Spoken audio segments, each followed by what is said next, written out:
This is a Harbor Freight LED light. I'm sick and tired of changing the LED, batteries inside, so what I'm going to do is I'm going to make it solar powered and lithium ion, so it's going to self-charge from the sun and is going to be powered by a lithium ion battery, which I have just sitting around the garage. Here are the batteries. These are all cooked, old batteries in it. On this particular model, positive is over here and negative is over there. Would have been really lucky for this battery to fit in here. Unfortunately, it's a little bit bigger than it needs to. So I went all the way into it. I'm going to cut all these wires and I'm going to make it just so it only works on the lithium battery. So I cut the compartment for the battery out, and now I'll be able to insert this battery in here and it will fit perfectly. I've inserted the battery over here with 2 terminals, and what I'm going to do right now is I'm going to connect the diode.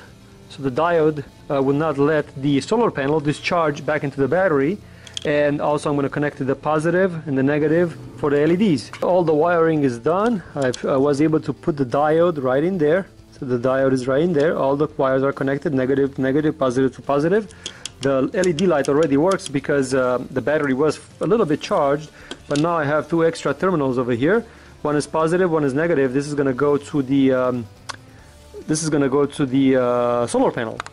Attaching the solar panel is going to be a little bit of a challenge because I can't draw through it, so I'll have to figure out a way to somehow tape it to the back over here. I got all the wires connected, and I've chosen to use double-sided tape to be able to attach the panel, or the solar panel, on the back of the unit. I wish I had a different kind of a solar panel, but this will do, and this is what we got.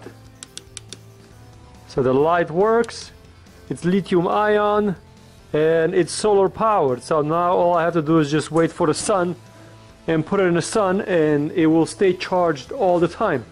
I wish I had a better solar panel for it, like a little bit smaller, but this will charge a little bit faster. All you have to do is just set it in the sun, and that's it. So that's how you make a Harbor Freight solar powered LED light.